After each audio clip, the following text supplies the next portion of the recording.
You're standing at a crowded railway station waiting for a friend. As you wait, hundreds of people pass you by. Each one looks different, but when your friend arrives, you have no problem picking her out of the crowd. Recognizing people's faces is something we humans do effortlessly. But how would you program a computer to recognize a person? You could try to make a set of rules. For example, your friend has long black hair and brown eyes.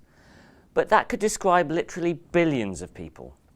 What is it about her that you actually recognize? Something about the shape of her nose or the curve of her chin. But can you put it into words? The truth is that we can recognize people without ever really knowing how we do it. We cannot describe every detail of how we recognize someone. We just know how to do it. The trouble is that to program a computer, we need to break the task down into its little details. That makes it very difficult or even impossible to program a computer to recognize faces.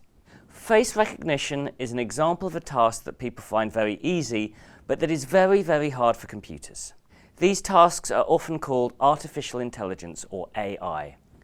You're now going to learn about a type of computing technique that can solve a lot of these AI problems, and that's revolutionizing what computers can do. That technique is machine learning.